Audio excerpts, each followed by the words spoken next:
So today's lesson is an extension of yesterday's. So yesterday was finding square roots. Today we're looking at finding cube roots, and this is just getting ready to set us up for that Pythagorean theorem tomorrow.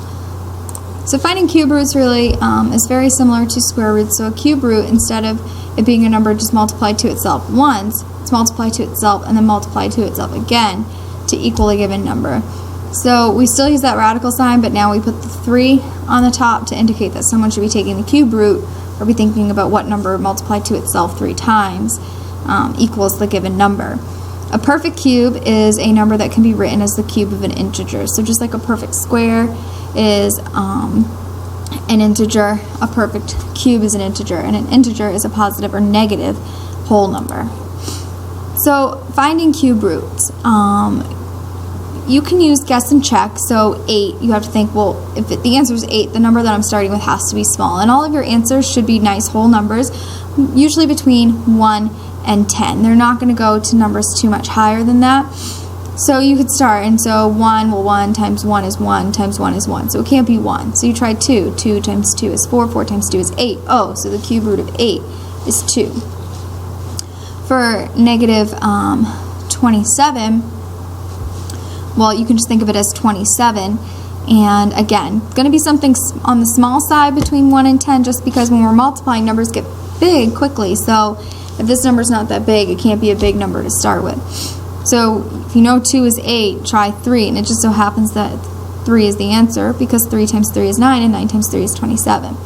So the answer is just negative 3, because we carry the negative sign. I suggested that you could create a list of perfect cubes to just go back to, and then you don't have to guess and check. Some calculators do have this cube root symbol on it, and if you're fortunate enough to have a calculator that does that, you can use that. Just make sure you know how to use it so you can get the correct answer. And when you see a fraction, you separate it and you do the cube root of 1, which is 1, and then the cube root of 64, which happens to be 4, because I have it in my organized list over here.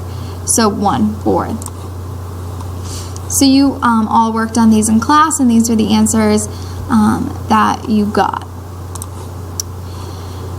So just like yesterday where you had to evaluate expressions with square root, you're doing the same thing today with cube root. Again, cube root is treated just like parentheses or grouping symbols, so you always want to take care of that first. So this is 2 times the cube root of negative 216 minus 3. Well, the cube root of 216 is 6. Because it's negative, and so now I have multiplying and subtraction. Multiply first, I get negative 12, and then I subtract these two numbers and I get negative 15.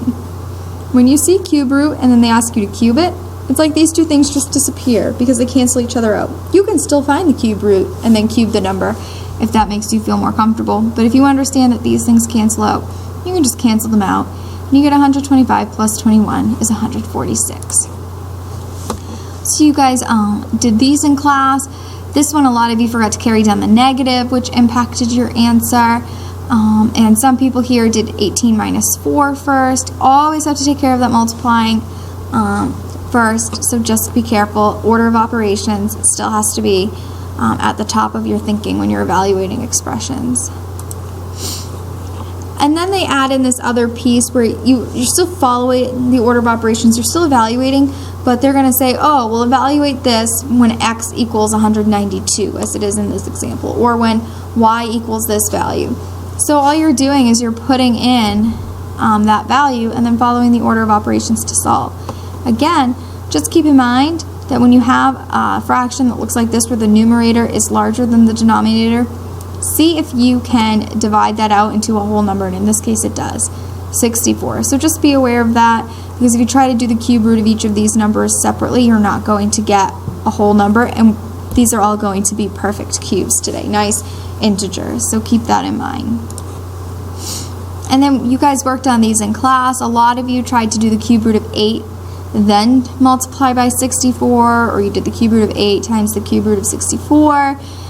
You can't do that. You got to do the multiplying underneath first, because remember, these are like grouping symbols, these radical signs, and whatever's in parentheses you take care of first. So whatever is underneath this radical sign you take care of first, then you find the cube root, then you subtract. This one was really an exercise of can you keep track of all those negative symbols, because there's a negative 3, there's a minus, So we first did the multiplying, so 9 times a negative 3 is a negative 27. And I copy all the stuff in front of it. Then the cube root of negative 27 is negative 3, because this was negative, and 3 times 3 times 3 is 27. Then I have 2 times a negative 3, which is negative 6, because this is multiplying. I need to take care of that.